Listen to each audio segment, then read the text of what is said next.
একই বুট দিয়ে 10 বছর খেলেছেন টনি ক্রুস, এবার সেই বুট তুলে রাখবেন তিনি।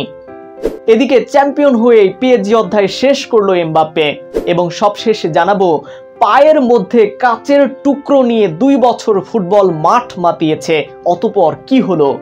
তো বন্ধুরা, প্রথমেই আসি টনি ক্রুজের কাছে। সময় যায়, বেলা ফোরায়, ক্যারিয়ারের গোধূলি বেলায় সবুজ গালিচাকে জানাতে হয় বিদায়, তুলে রাখতে হয় নিজের প্রিয় বুট জোড়া।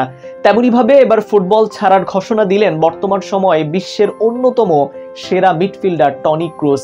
নিজের ইনস্টাগ্রাম অ্যাকাউন্টে এক দীর্ঘ পোস্টের মধ্য দিয়ে চলতি মৌসুম শেষে ক্লাব ফুটবল ও আগামী মাসে নিজের ঘরের মাটিতে অনুষ্ঠিত হতে যাওয়া ইউরো শেষে আন্তর্জাতিক ফুটবল ক্যারিয়ার বিদায় জানানোর বিষয়টি নিশ্চিত করেন এই 34 বছর বয়সী জার্মান মধ্যমাঠের তারকা।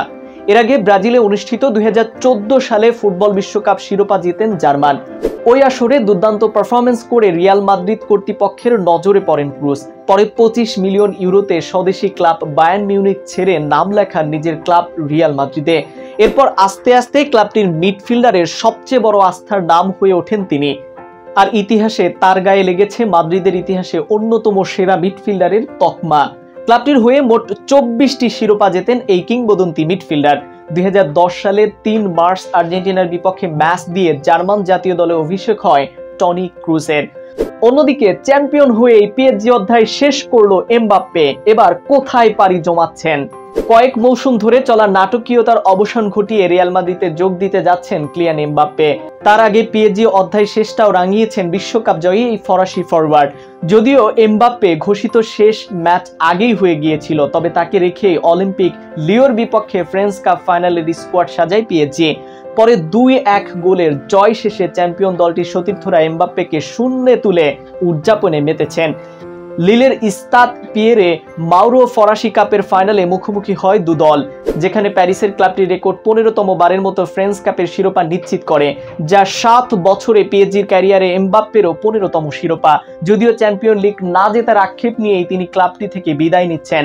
ফাইনালে পিএসজির হয়ে গোল করেছেন বার্সেলোনা ছেড়ে স্বদেশি ক্লাবে যাওয়া উসমান দেম্বেলে ও ফ্যাবিয়ান রুইজ। ফাইনাল শেষে এমবাপ্পেকে কাঁধে তুলে নিয়ে শূন্যে ভাসিয়ে উদযাপন করেছেন সতীর্থরা।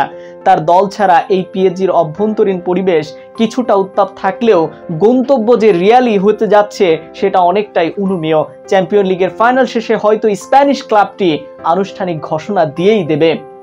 এদিকে কিছু টের না পেয়ে পায়ে কাচের টুকরো নিয়ে খেললেন 2 বছর, তারপর কি হলো।